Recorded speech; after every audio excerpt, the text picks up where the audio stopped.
Water, as you can see right here, a metaphor for calmness if you're a CEO. But when you're a leader, it's not just about being calm, it's also about being creative, being collaborative, and sometimes making those tough calls to make the right cuts. But for today's episode, it's also about digital innovation. Today, we speak to the CEO of the Malaysia Digital Economy Corporation, aka MDEC. We speak to Encik Mahadhir Aziz. I'm Ben Ibrahim, and you're watching Great People TV.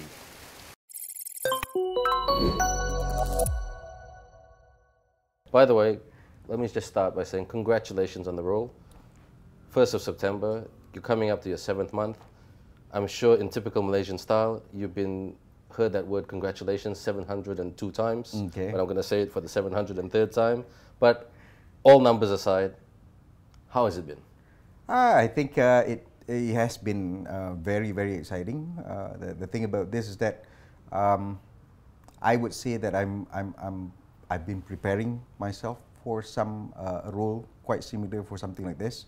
So being on the outside, you've been critical of some of the things that the government has done or the agencies of the government have done, and now I guess I'm lucky enough to be sitting in this seat to be able to do and make those changes that you actually aspire to have, and hope that somebody would actually do that. So while I'm in this seat, I would try to, I think, maximize the time and also capitalize on the opportunity to actually do that.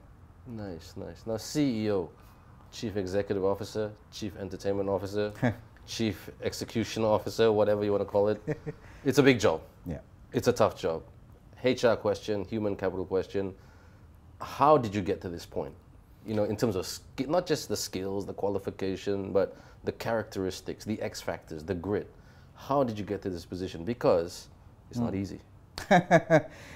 Well, the thing about this is that one is you have two things. I'm driven by two things, actually. One would be the passion for you to do anything that you want to do, and you feel that there's a need for some sort of solution, some sort of changes that you want to effect onto the market and things like that. There's always that passion, and I think the joke that people would say is always, when it's about passion, when you're passionate about something, then it's no longer work. So you drive yourself towards that. And two, the belief that you know that anything is possible as long as you put your mind, and I'm going corny in this, as long as you put your mind into it. So I think that's very much, I would think that how I get here, and also the fact that the values that you hang on to about being honest to yourself and really pushing for the sky for anything that you do. So I don't actually dip my toes into things without knowing what I'm getting myself into. Had some mistakes, obviously, but you know that you try and I would say go into it with some educated guesses, very, very good guesstimates of what the problem is all about, and your own capability of rallying people and also leading people in trying to do that. Now, you seem like a person who really wants to genuinely change the system. Okay. And that's what I like about you. Like, you really want to make it better. But before we speak about change, one has to change themselves. So let's talk about that change. Yourself. Tell us about your background, your family, your kampung, where you grew up. What was that big childhood dream that you wanted to become a reality? Well, I'll go a bit back on the name. Some people have asked me. In fact, I think that's a cliche question, yeah, but I kind of knew the answer. Yeah. Yeah. Well, I'll start with that. Yes, I was named for the very man that we are looking at as basically, I would say the father of MSC, the creator for all this shift towards industrialization and also technology and digitalization of the country. Yes, I was named after him. So the way I looked at it was that when I think this was back when I was standard 1, standard 2 or something like that, and you were filling up the form for all this career aspirations, what you want to be, your ambitions and everything. So the moment I found out that I was named after Prime Minister, so that honestly was my goal. I wanted to become the Prime Minister. No joke? No joke. Okay. and how old were you when you had that dream? Yeah, I was what, 7 turning 8, roughly. Okay. So I thought that, okay, this is something that I would like to be, because that would be the bar that was set for me by my parents, my dad, or whatever it is. And obviously they had something in mind, naming me after somebody like that, and then wanting to do that. Yes. So I would say basically that's where I normally would benchmark myself in terms of what I have achieved so far and what I have done so far. Not so much about the Prime Minister, because I know that I'm not a politician and will never be in politics, but rather it's the achievement and the persona of that particular thing, of being able to lead the country into something. So yeah, setting myself up to actually do that. I grew up in small town called, not really that small, but smallish, in Masjid Tanah Melaka. Spent a good, I think 12 years there before I went to school and overseas as well. Came back to do this.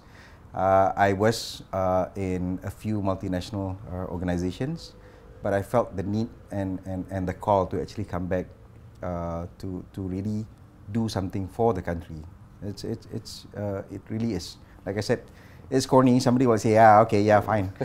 Sounds, I've heard this one many times before, but yeah, definitely, it's about that. As every CEO has their strength based on their background. Usually the stereotype, chartered accountant, they would look at costs, labor costs, what revenue streams, all the above. So they would look at the numbers hardcore. Yep. Engineers would look at the process. Lawyers would look at the legal legislation, framework, stakeholders, all the above. Yep. What do you look at as a CEO when you come in? What's your strength, and how does that strength influence that bird's eye view, so to speak? Okay. Well, to start with, I'm no stranger to the tech ecosystem in Malaysia. So the fact Hence that you got the job. So. And the fact that I was always on the outside looking into MDEC and expecting MDEC to at least raise the bar or drive and set the stage for the country and say that, okay, this is where we're going with the tech technologies. This is the kind of tech that we would like to get investments on. And these are the opportunities for the Malaysian tech companies and things like that. So I felt that that was missing for about a few years before I came in. So that became the priority, is to restore MDEC to that particular role of driving policies, even creating and designing that, and to looking for the right kind of investments for the country at the moment. Okay. So yes, we are in need of certain infusion of skill set, of funds, and also the drive and knowledge to actually drive certain things. But the thing about this is that we've also got a bunch of companies that we have created over the years, and I come in at the opportune time of the 25th anniversary of MDEC. So I felt that, okay, at least there's a chance for us to look at what we have done retrospectively and look at the achievements and then figure out the best way to actually move from there. So that would be my next priority in terms of looking at this. So and third one is just structuring MDEC based on what the industry needs, based on how we want to do and what we want to do. So that would be, I think, the three main things that I've been looking at. Nice, nice. Well, let's talk about my favorite word, because, well, the show's favorite word, because this is Great People TV. We don't really talk about negative content. We talk about wins, and how people can learn from your wins. So in terms of, without trying to sound like a management consultant or a blue ocean strategy specialist, no pun intended. Okay. Okay. But what wins do you want to achieve for the company in a particular timeline? Because as a CEO, sometimes you don't have much time. So tell us about those timelines, those goals, those objectives, and those wins. Because all of that, God willing, will take not just MDEC forward, but Malaysia forward. Okay. I think number one, the difference between now and say 25 years ago or 20 years ago was the fact that Malaysia now is quite, I would say, saturated with a bunch of agencies. Similar sounding agencies, similar, I would say, scope agencies that would be looking at certain verticals. and everyone is falling over themselves trying to claim, yeah, we're doing digital economy, we're doing technology, we're doing skills development and things like that. So the thing about this is that to correct all these things, and MDEC is actually right at the top of that heap, defining this and taking the leadership. So the fact that it hasn't been doing that, and that has allowed the other agencies to also claim for something like this. Nothing against them claiming, but it's about collaborating with somebody leading the way. Which is the hardest thing to do. Yes.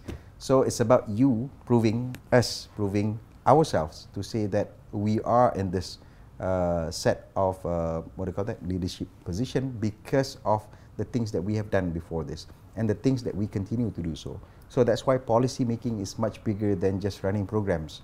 That's why looking for investment is much, much bigger than just saying that we're doing artificial intelligence industry development. And that would be another conversation that we will do and collaborate with other agencies. I mean, there's a bunch of green tech agencies, there's agencies looking at startups, there's agencies looking at funding. And these are the things that were traditionally part of MDEC, at the core of MDEC. But the fact that we have all these other agencies, we can collaborate with them, we can leverage on them, and we can work with them together to develop this digital economy ecosystem that we're supposed to do.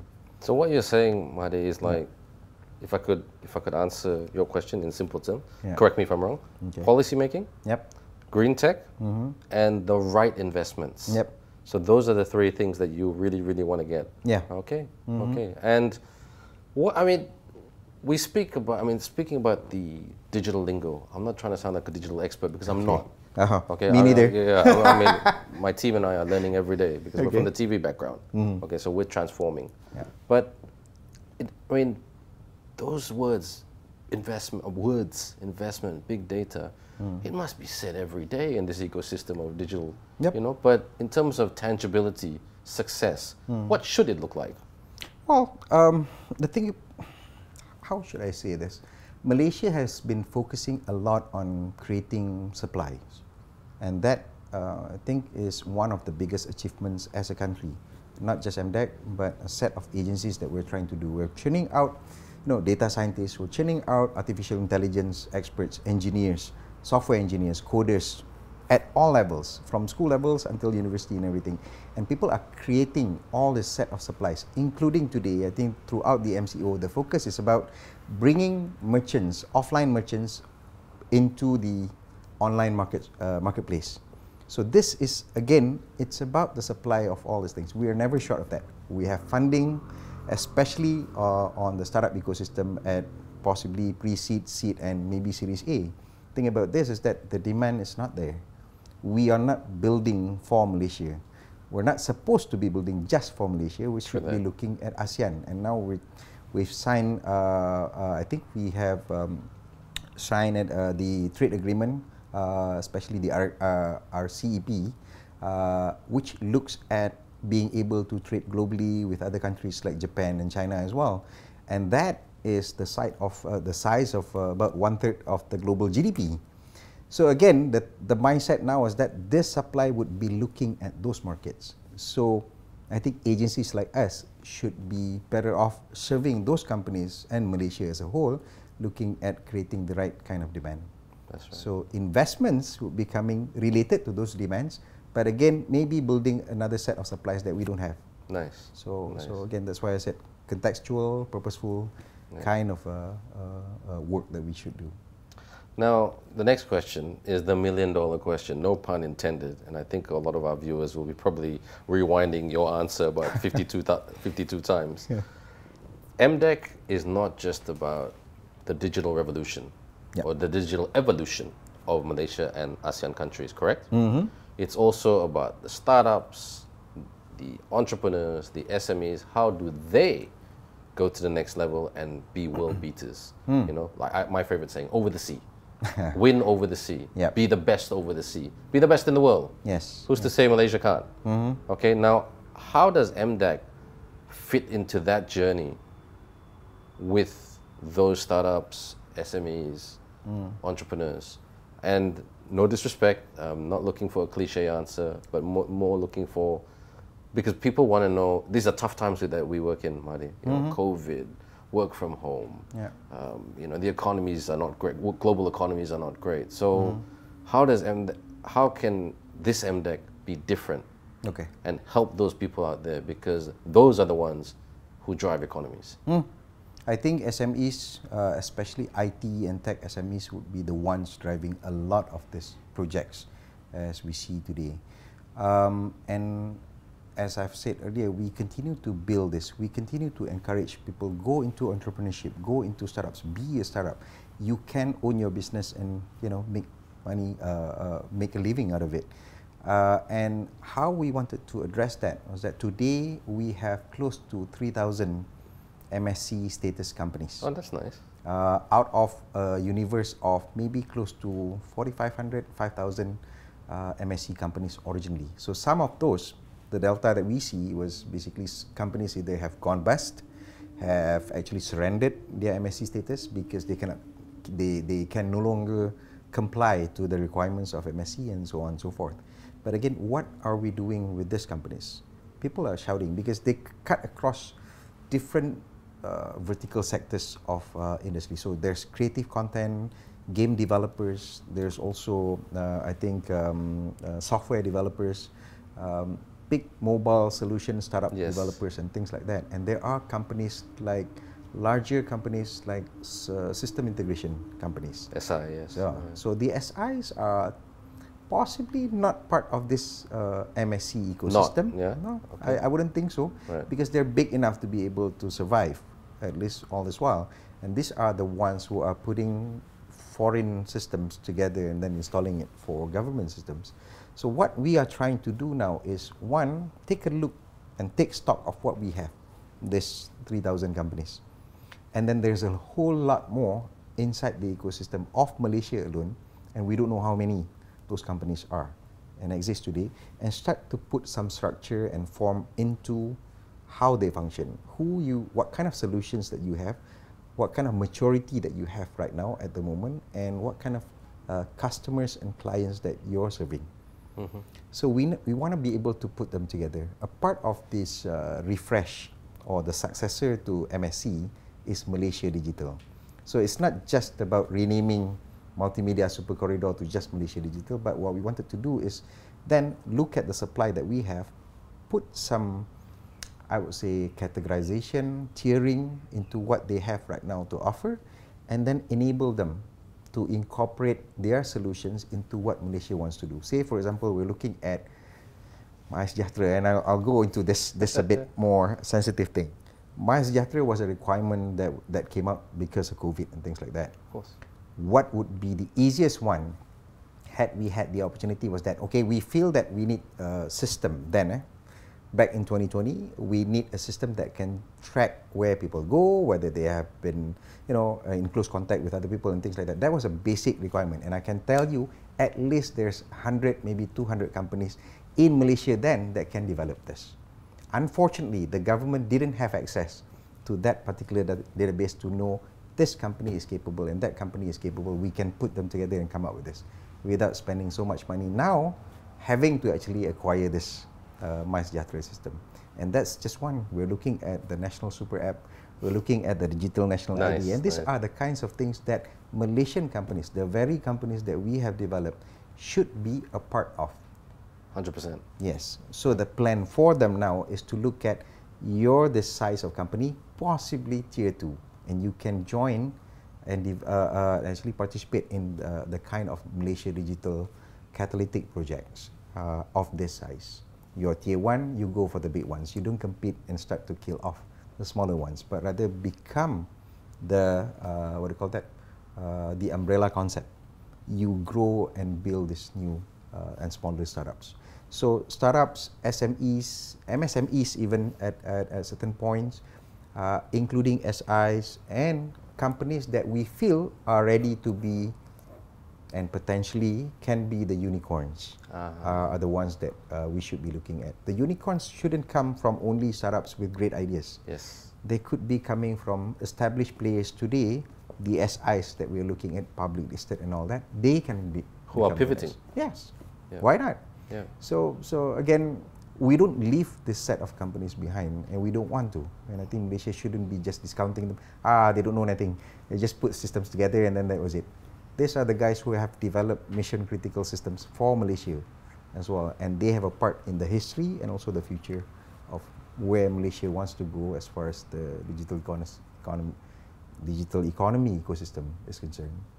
Just a few more questions, Mahadhir, and you've answered the questions extremely well today. Very casual, very on point, not plastic. If I'm being very honest, very sincere, and that's what Great People TV is all about. But in the spirit of being sincere, I do have to ask this question. CNC, not corn chips, challenges and continuity. Let's be very honest. Your job is tough, and I remember your predecessors, without mentioning any names, because they're all our friends. They said, "My God, Ben, this is a tough job. I can only control certain things," but that's expected with a job like this. But also, the outside world, they always complain what they don't know, but they are always complaining, and I complain sometimes, I'll be honest, about that C word, continuity.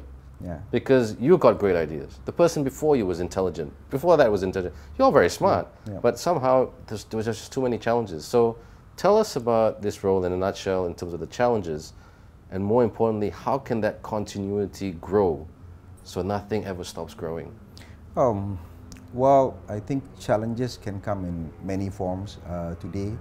I think the fact that we have an environment that is less stable economically, politically, and things like that is where we want to be able to try to achieve what we want to achieve as an individual, as an organization collectively, and also representing the government that actually is, I would say, empathizing about the plight of Malaysians in many sectors.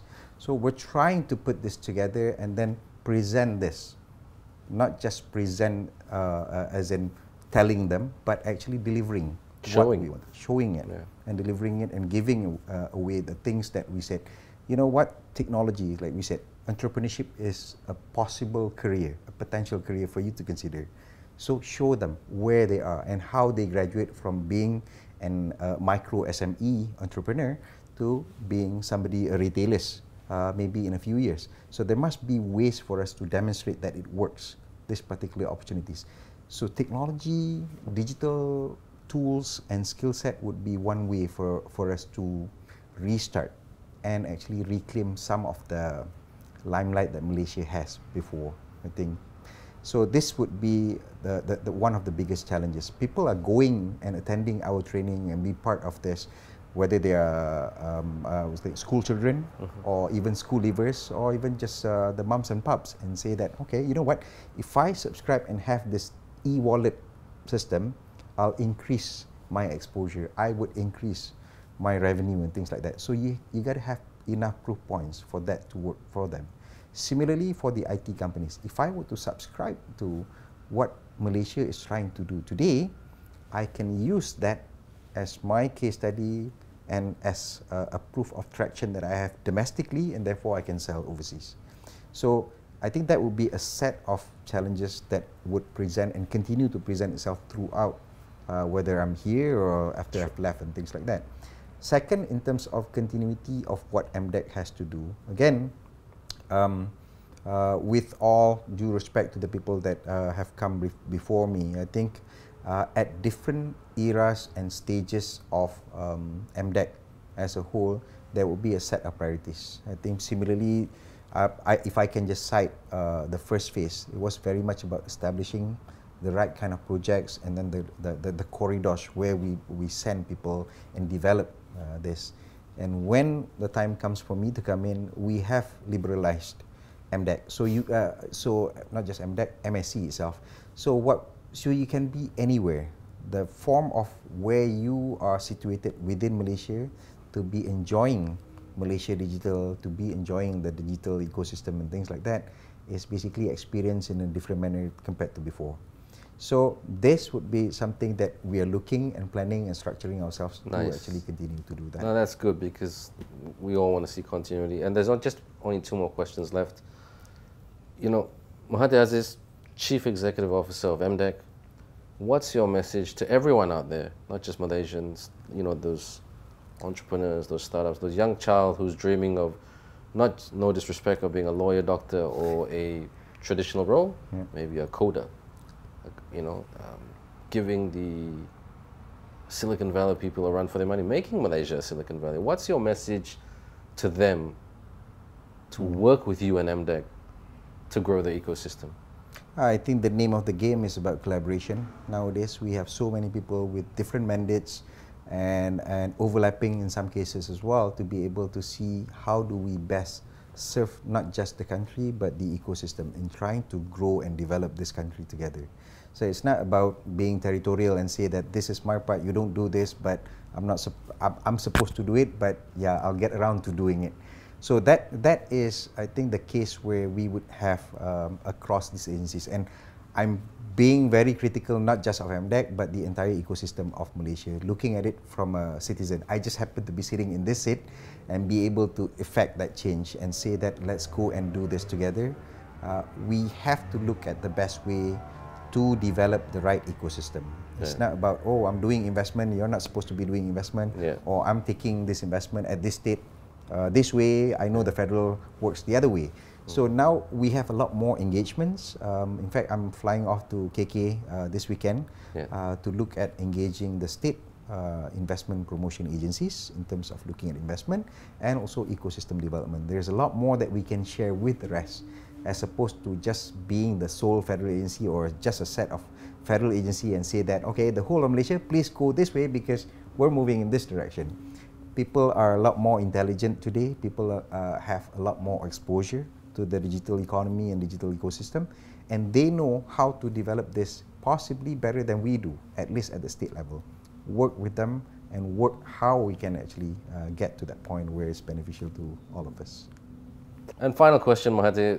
It's been a great conversation and chat, but tell us, I mean, you've been here for 7 months, which is short, but tell us about something that you're really proud of, that you brought to the game, to the industry, and more so after that, what can we all as entrepreneur fans, startup fans, you know, just business lovers, or digital lovers, what can we look forward to from you and MDEC? M&M, not the chocolate, MDEC and Mahadhir. I think the first one that we are very, very proud of is the announcement of Malaysia Digital as the successor to MSC. So along with it comes a set of new bills of guarantees, set of liberalization of locations of where you can be operating to be in the digital economy ecosystem, and also a set of catalytic projects that we see would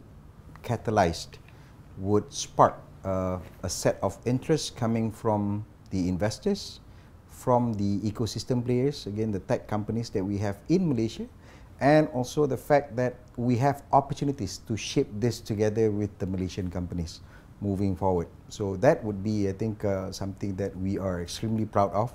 In terms of what to look forward in the near future is for us to now bring in and infuse a list of companies, private sector involvement into this development. So not easy. Not easy. Obviously, I do believe, and I strongly believe in companies being invested in what we do rather than sitting around waiting for grants, waiting for assistance from the government, because well, obviously there's not much to go around to begin with, and then we have to prioritize in helping the ones who have been affected a lot more compared to the others due to this economic, I think, interruptions by COVID and everything. So we are lining up those companies, the big GLCs, the big GLICs, if you may, including GOCs, to look at driving certain sectors where technology and digital tools will be infused into what they do now, giving the opportunity for the Malaysian tech companies to participate and therefore growing the digital economy contribution to the GDP of Malaysia. Well, there you have it, everyone. Another Great People TV episode. And the key word that Mahadhir has shared with us today here is collaborate. Yes, we live in tough times, but we got to collaborate, we got to pivot to make ends meet and to go to the very next level. And Mahadhir has just said he's calling to all private sector companies that they want to collaborate with MDEC. And I, Ben Ibrahim from Great People TV, we're going to reach out to those private companies as well and say, look, tell your stories, how you collaborated with MDEC to grow the ecosystem. Because as they say, together, everyone goes more. It's been a fantastic interview, Mahadhir. Thank you so much for your time. Mahadhir Aziz, ladies and gentlemen, the CEO of Malaysia Digital Economy Corporation, aka MDEC. Thank you for watching, and we'll catch you on the next episode of Great People TV.